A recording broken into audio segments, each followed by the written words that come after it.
Hello friends, art and അഷ്റഫിൻ്റെ പുതിയൊരു വീഡിയോയിലേക്ക് എല്ലാവർക്കും സ്വാഗതം. ഇന്നത്തെ വീഡിയോയിൽ ഫോട്ടോഷോപ്പിൽ ലെയറുകൾ എങ്ങനെയാണ് ഫാസ്റ്റായിട്ട് സെലക്ട് ചെയ്യുന്നത് എന്നതിനെ പറ്റിയാണ് പറയാൻ പോകുന്നത്. നമ്മളിവിടെ അഡോബി ഫോട്ടോഷോപ്പ് ഓപ്പൺ ചെയ്തിട്ടുണ്ട്. നമ്മൾ ഈ പേജിലേക്ക് കുറച്ച് ചിത്രങ്ങൾ ആഡ് ചെയ്യുകയാണ്.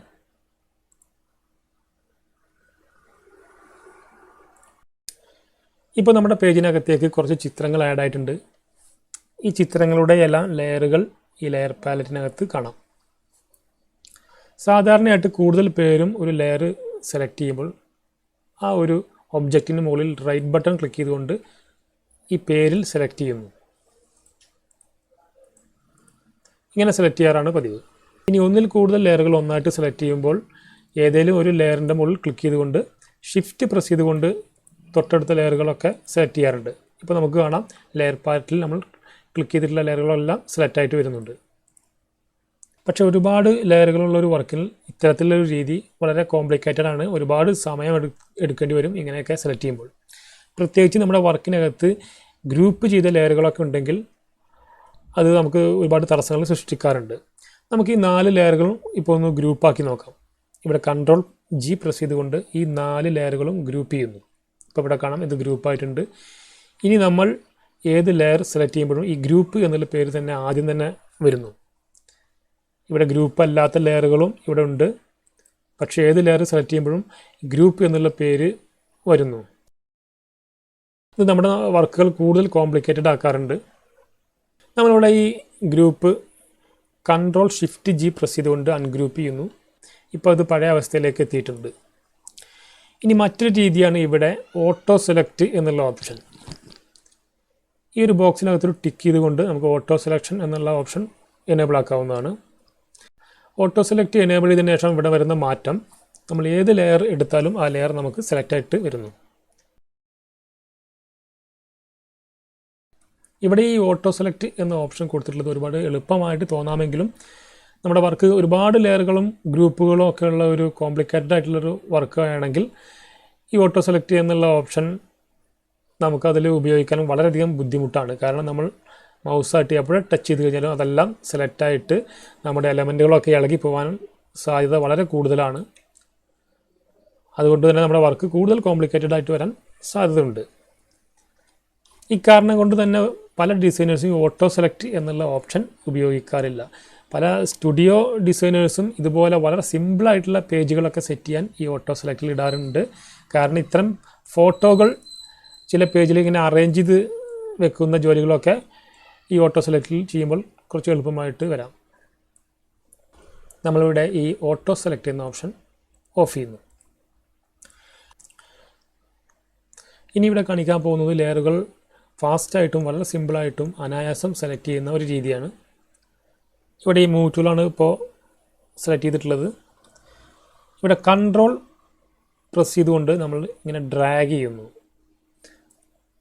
അപ്പോൾ അത് ആ പരിധിയിൽ വരുന്ന ലെയറുകളെല്ലാം നമുക്കിവിടെ സെലക്റ്റായി വന്നിട്ടുണ്ട്. നമ്മളിവിടെ Ctrl പ്രസ് ചെയ്തിട്ട് ഡ്രാഗ് ചെയ്യുമ്പോൾ ഇവിടെ ഈ ഓട്ടോ സെലക്ട് എന്നുള്ള ഓപ്ഷനാണ് അവിടെ സത്യത്തിൽ വർക്കാവുന്നത്.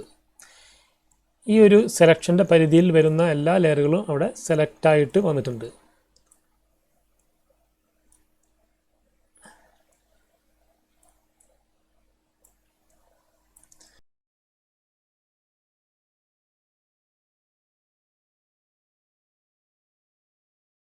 ഇത് ഫോട്ടോഷോപ്പിലെ നമ്മുടെ സാഹചര്യങ്ങൾക്കനുസരിച്ച് മാത്രമേ ഇത് പ്രയോഗിക്കാൻ പറ്റൂ. കാരണം നമ്മുടെ ബാക്ക്ഗ്രൗണ്ടിനകത്ത് ഒരുപാട് ലെയറുകളൊക്കെ ഉണ്ടെങ്കിൽ ആ ലെയറുകളും ഈ പരിധിയിൽ വരുന്നത് കൊണ്ട് അതും സെലക്റ്റായി വരും. ഇത്തരമൊരു സാഹചര്യത്തിൽ ഇതുപോലെ നമുക്ക് സെലക്ട് ചെയ്തെടുക്കാവുന്നതാണ്.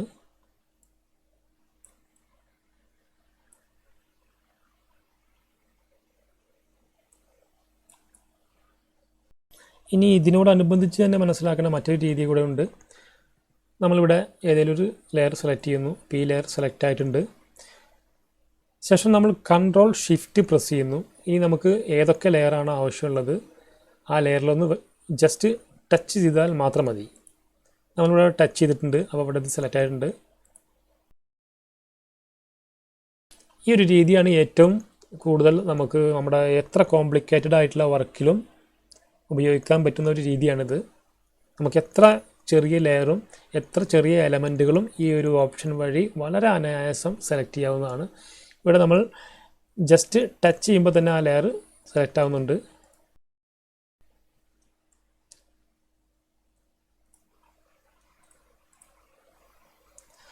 ഇപ്പം എത്ര കോംപ്ലിക്കേറ്റഡ് ആയിട്ടുള്ള ഒരു ഏരിയയിൽ നിന്നും നമുക്ക് നമ്മൾ ഉദ്ദേശിക്കുന്ന ആ ലെയർ മാത്രമായിട്ട് ഈ ഒരു ഓപ്ഷനിലൂടെ നമുക്ക് സെലക്റ്റായി കിട്ടുന്നുണ്ട്. നമ്മളിവിടെ കുറച്ചധികം ലെയറുകളുള്ള മറ്റൊരു വർക്ക് ഇവിടെ ഓപ്പൺ ചെയ്തിട്ടുണ്ട്.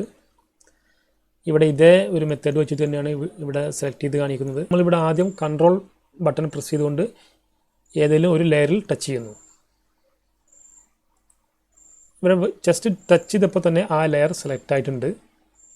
നമ്മളിവിടെ റൈറ്റ് ബട്ടൺ ക്ലിക്ക് ചെയ്തിട്ട് നമ്മുടെ ഈ ലെയറിൻ്റെ നെയിം നോക്കിയിട്ട് സെലക്ട് ചെയ്യേണ്ട ഒരു ആവശ്യമില്ല. ജസ്റ്റ് കൺട്രോൾ മാത്രം പ്രസ് ചെയ്തുകൊണ്ടാണ് ഇവിടെ നമ്മൾ ഉദ്ദേശിക്കുന്ന ആ ഒബ്ജക്റ്റിൽ ടച്ച് ചെയ്യുന്നത്. അപ്പോൾ ആ ലെയർ ഇവിടെ സെലക്ട് ആകുന്നുണ്ട്. അതിനുശേഷം നമ്മൾ കൺട്രോൾ ഷിഫ്റ്റ് പ്രസ് ചെയ്തുകൊണ്ട് കൂടുതൽ ലെയറുകൾ ഒന്നിച്ച് സെലക്ട് ചെയ്യാൻ വേണ്ടിയിട്ട് പോവുകയാണ്. നമുക്ക് ആവശ്യമുള്ള മറ്റ് ലെയറുകളിലെല്ലാം ജസ്റ്റ് ടച്ച് ചെയ്യുക മാത്രമാണ് ഇവിടെ ചെയ്യുന്നത്. ആ ലെയറുകളെല്ലാം ഇവിടെ സെലക്റ്റായി വന്നിട്ടുണ്ട്. ഈ ഒരു രീതി വഴി നമുക്ക് എത്ര ചെറിയ ലെയറിലും സെലക്ട് ചെയ്തിട്ട് കൊണ്ടുവരാവുന്നതാണ്. ഇനി ചില വർക്കുകളിൽ ചില ഘട്ടങ്ങളിൽ നമുക്ക് ഒരല്പം കോംപ്ലിക്കേറ്റഡ് ആയിട്ട് വരാറുണ്ട്. നമ്മൾ എവിടെയെങ്കിലും സെലക്ട് ചെയ്യുമ്പോൾ നമുക്ക് ആ ഒബ്ജക്റ്റ് കിട്ടാതിരിക്കുകയോ മറ്റു ലെയറുകളൊക്കെ സെലക്ട് ആവുന്ന ഒരു സാഹചര്യമൊക്കെ ഫോട്ടോഷോപ്പിനകത്ത് സ്വാഭാവികമായിട്ടുണ്ടാവാറുണ്ട്.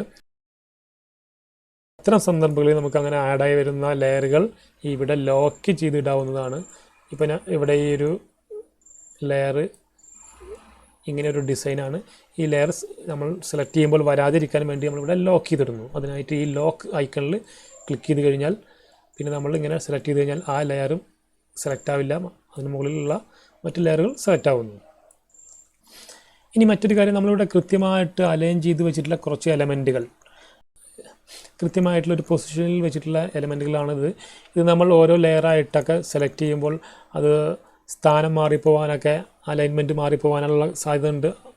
അതുകൊണ്ട് നമുക്ക് ഇത്തരം ലെയറുകൾ കൃത്യമായി സെലക്ട് ചെയ്തതിന് ശേഷം ഇവിടെ ലിങ്ക് ലെയേഴ്സ് എന്ന ഈ ഐക്കൺ ക്ലിക്ക് ചെയ്ത് വെക്കാവുന്നതാണ്.